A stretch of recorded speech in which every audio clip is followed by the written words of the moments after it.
Oh boy, I don't know if I really want to do this. I'm gonna try to keep it as small as possible. We're gonna keep it on Ruby. Don't what I want to get across first, because like I'm scared some of this is gonna really come across as shitting on Ruby, and I'm not intending it that way. I want to make this video as a way to kind of ask the fandom a question in general. I'm gonna post this on my YouTube just so the fact that I can get it up on Amino. I don't know. I'll see if I can post it on Twitter onto a few people in the community that I know on Twitter. I want this question answered. And it doesn't so much have to do with a prediction of Volume 7, because one thing up till now when I've been doing like prediction and theories for Volume 7 is that everything's gonna happen in Volume 7. The fall of Atlas, blah blah blah. That might not even happen. We have to be fully aware that nothing could happen in Volume 7. It could just be a setup volume. They could just be sitting in the house scratching their ass all fucking volume, just so Crwby can give themselves another year and a half to get preparations in order for when they do Volume 8. Volume 8 could be the fall of Atlas. Regardless, this has nothing to do with which volume they choose to do it in. That's not the problem that kind of hit me when I was thinking of different things leading up to it. The question that really ended up hitting me was Crwby's never done anything on this scale. My only hype and interest in Atlas is that they're the biggest, most organized nation military-wise. In all, I never understood how nations on Remnant are not militarized. When you got a threat like the friggin' Grim, then you got the Huntsmen, who don't answer to any guild, don't answer to any organization. They're basically just mercenaries. They graduate, they go out in the world, and they create independent private contracts with individuals for any amount of money. It's a really loosely run world, and yet Atlas, no offense, this is something that, what was it, in when Y sleeps, I think it's volume 4 or 5, you see the blonde bimbo that turns around in the gathering of all the rich nobles in Atlas, and she goes, oh, well, they all deserved it because, you know, they didn't have proper kingdom defenses. And I keep thinking back to that, and I'm like, you know what, she's right. Like, no offense, like, I know it's a pretty shitty thing to say, but when you consider the world building of Remnant, if, in hindsight, if Atlas is the only one that's actually gone out of its way to properly defend itself, the other three nations are fucking idiots. And what this is building down to, I am trying to keep it in the 10-minute mark, is the only instance where Crwby has had to get their hands dirty is Volume 3, and which was the Fall of Beacon. And let's be honest, if you go back and look at the Fall of Beacon, it's plot-wise, events happening, it works for what happens. Maiden, this, get outside. I never understood Pyrrha. I never understood why, like, her whole character is just a suicidal idiot. But the plot progresses. However, if you go back and actually watch Volume 3, it's actually one of the most dumbest shit. I mean, proof-wise, you got, I think it's Weiss and Blake standing in the middle of the fairgrounds, answering their phone. Oh, hi, Rwby, where are... No, yeah, where are you? Oh, good. And there's Grim everywhere, just randomly running around. And and that scene just pops into my head, and I'm like, is this the future of the show? Is this like the level of expectation we can expect from Crwby? Are we gonna get the fall of Atlas or Solaris or whatever? And it's just, the reason I bring this up is actually because of Volume 6. Volume 6 showed that they're willing to do the exact same shit they did in Volume 3, and that was with the aerial battle between the Argus, Atlas ships and the Grim Manticore Sphinxes, which was stupid in itself, and even Unicorn of War actually pointed this out, so agreeing with me, the Grim flew over the goddamn city. Instead of the Grim flying over the forest to engage the forces, instead of coming from the ocean to engage the forces, they fly over the city, over the panicking civilians, and then fly out to the middle of the ocean to fight Atlas troops that are not even in the air at the time. And you're just like, are we really... Is this what Crwby has amounted to? Is like... We're building up to this huge battle in Atlas. It's the thing that's got me hyped, because like after Atlas, I don't see this show doing anything. It's gonna go downhill. The fall of Atlas is gonna be like the high point of Rwby, because Vacchio is just gonna be some backwater shithole that does a lot of political refugee bullshit, and then they're gonna retake fucking Beacon, where it's just the Grim getting fucking slaughtered by Rwby being overpowered silver-eyed bullshit, right? I don't know if I can even be invested in the show after the fall of Atlas. Atlas is the thing that's actually keeping me into the show. And if we look at Volume 6, if you see the Grim versus the Elysians in the background, they're just... Both of them are just randomly flying around. You see an odd missile every now and then just go wee wee, and a cloud explodes. You're not seeing any debris fall. You're not seeing things go bang, fucking explode. You're not seeing Grim explode out of the fucking air, getting ripped into pieces. You're not seeing any of that because it's background animation. It's unimportant. You're just seeing random shit fly around, and that goes on for the entire fucking finale. And the same thing happens in fucking Volume 3. In Volume 3, the excuse is Monty's dead. Crwby needed to get their shit together. They had a legitimate excuse, so, you know, you didn't want to push too much shit down Crwby's throat.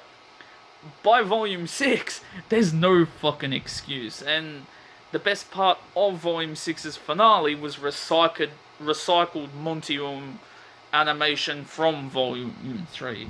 So, the question I'm getting at, and it doesn't matter if it's Volume 7, it doesn't matter if it's Volume 8, regardless, it's going to happen in Atlas. Is Crwby capable of giving us the battle we want to see? Because the battle can't be one-sided. It can't just be the Elysian dead and the Grim, we survived. It can't be that fucking simple. We want to see this insane strategic aerial friggin' battle, and this is where you take a lot of things into consideration. Atlas is pretty much the last opportunity for this show to do fairness discrimination right. It hasn't done fairness discrimination right. If you were to ask any person in the Rwby fandom, it doesn't matter whether they're shitting on the show constantly, it doesn't matter if they're praising the show constantly, it doesn't matter if they're the biggest fanboy. If you want proof that the writing in Rwby is bad, you just need to say fairness discrimination, because the whole fairness discrimination plot is shit. Then you got Atlas with the Schnee Dust Company, the mines, the slavery. You got shit set up. It's the one time you can properly display it and get away with it. So you got to do... Crwby needs to do something with the fairness discrimination, the fairness slavery. So that's Mantle as well. That's Mantle. The Mantle are the mines. That's where the Faunus are. They're living in the lower class. They're working in the mines. They're slaves. You need to display that. You need to display an uprising. We, the viewer, we need to see Mantle in an uprising, in a revolution. We need to see shit happening. Solaris, a floating city, is gonna fall. This is anti-gravity generators that are holding the shit up. They need to fall. Yes, that could result in the friggin' Mantle getting destroyed. Yes, that could result in hundreds of thousands of Faunus dying. Do it. Destroy Solaris. Consider the fall of the star. Call the episode The Fallen Star. Solaris falls on Mantle. Do it. On top of that, you got the only organized military in all of Remnant, all in one place, regrouped, pulled back, defending themselves. You got Ironwood as commander. You got Winter. Winter, this is where it gets interesting. Winter's character, this is where Crwby shows its true colors. They either say, we don't give a shit about plot, we care only about shipping, and they just shove Snowbird or whatever fucking ship they want to down our friggin' throats. Or we get Ironwood go out in a blaze of glory commanding the friggin' fleet. I don't know, half his body gets ripped in half, and his final orders are crawling up to the communication, getting in touch with Winter, and naming her commander of the Elysian forces, and evac the forces to the fallback point. Do something. Make her the commander, evacuate Atlas, get the people to safety. Do you make Winter the character that's built around her military, her rank, and her character, or do you just make her another shipping thing? That's something they got to focus on. So right now, we got Mantle, we got the Faunus, we got Solaris and the noble houses and all that shit falling. We got the military all in one point. We got battle cruisers. We got gunships. We got troops in armor firing lasers. We got automated defenses, which are most likely going to get hacked from Watts. We're seeing all this. We're seeing shield generators. We're seeing a ton of shit. This is bigger than Beacon. All these things have to be happening, and the viewer needs to see them. My question to the Rwby fandom is, do you actually have faith that Crwby can actually pull this off? Volume 3, it happened. It didn't happen well. You go back and watch it, half of the shit doesn't make sense. Volume 6, nothing fucking happened. The best part of the ending of Volume 6 is Adam Blake Yang. Everything that happened with Argus was shit. So, whether it's Volume 7, whether it's Volume 8, when it comes to the fall of Atlas, the fall of Solaris, whatever ends up happening, considering that, and I want to make this clear this is from an outside business perspective.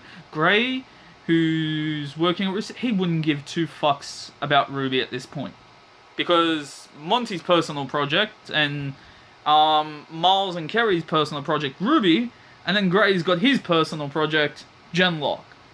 What happens if Rwby does worse and Genlock all of a sudden does well? Who gets more funding? Genlock gets more funding, and it's Gray's project, and he wants his project to do better. And he's already getting outside funding from outside sources such as Michael B. Jordan and that company. So, my thing is, I'm scared for the future of Rwby, and based on how everything's happening, I don't think it can deliver. I don't know if it's, I don't think Rooster Teeth can deliver the fall of Atlas. I don't know if they can animate that many battles. One, we're gonna see, we need to see an aerial battle. We need to see a discrimination battle. We need to see military in proper use. We need to see everything from turrets, everything in full blaze glory. We need to see Grim in ferocity, attacking and ripping shit apart. We need to see all that being done, as well as the main plot concerning the relics and everything fucking going on. And that's my overall question is, if I'm asking myself, I don't think Rooster Teeth and Crwby are capable of pulling off the fall of Atlas. Their track record doesn't suggest they can.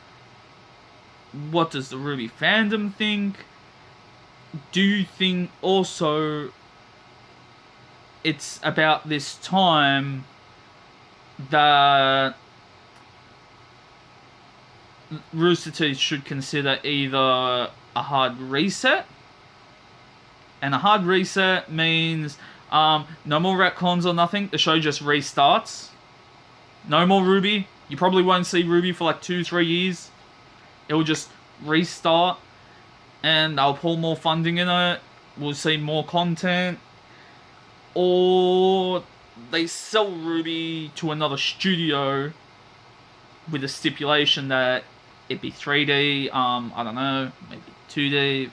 They could sell it to any other studio that could pour the resources. Like, imagine if the people who made the Fate Zero franchise made Rwby. Just think about that. If you had something like that. So that's what I'm gonna end. I know this went on for a while, and it's all just based around one question. But I wanted to highlight the facts, and I want you to understand this is not me wanting to shit on Rwby. Overall, I just want the best product to be. I want to be able to just sit here and just be wow. I watched what was it? Rise of the Shield Hero today, episode 8, I think it is. And I'm anime only for that anime. That wowed me. I've picked up another. You want female empowerment? Go look up and this is 3D animation, and it's not the best. The 3D animation is not the best. It's called The Magnificent Kotobuki. It's on Kotobuki. It's on Crunchyroll. It's about pilots, female pilots, flying old Hayabusas that would have came out back in World War 1 or 2. Really old planes that you got to start up. I love the show. I like the dogfights in that show. That's one thing I was missing. But basically, I just want to know, like, and I'm not asking this because honestly, if you're some fanboy or fangirl, if Rooster Teeth is the only thing that you watch in your life, if your whole life is just centered around fucking watching Rooster Teeth and just like patting them on the back and like, this isn't the video for you. Like, honestly, if you. I watch everything. I'm currently, because the internet's down in my area, I'm going to rewatch Summer Wars. Someone posted a picture of some new Pokemon that's got released, and someone said, oh, isn't the Fire Bunny starter Pokemon, in its evolved form, it kind of looks like the bunny from Summer Wars. I'm like, shit, I haven't watched Summer Wars in fucking ages. I miss watching that. It's not the best friggin' movie, but it's a good movie. Yeah, I like good anime, and I like good manga, and I just want to see Rwby be the best product it can be. And I think in the past, my personal problem is I have really high expectations for this show. The concept is nothing new. It's when you think about Rwby, the concept of Rwby and what goes into it is some pretty standard stuff. It's like, oh, take some girls, different fighting styles, color coded, go to high school to learn how to fight, aura / force field. You know, it's basically taking anime tropes, putting them together, and throwing, and basically Monty stupidest thing he probably ever said in his whole life. I want to make an American anime. Like, that was ballsy in itself. That it's not the smartest thing that man said. But I don't know. I think Rwby going into Volume 7 and everything, it might actually be proof. I don't want to say that America can't make anime. Because, like, even if you look at, like, cartoons, like, you know, Ben 10, then you see what Netflix is doing recently, and a lot of Netflix stuff is pouring out of America. It's just like, they're capable. So maybe the fault is actually Rooster Teeth more than it is American themed. I don't know. I'm leaving it at 21 minutes. This was meant to be fucking 10 minutes, and I had to unload all of the thing, and then this is just me like working through some shit. Yeah. Is Rooster Teeth actually the problem? You know what? Just comment. Let me know.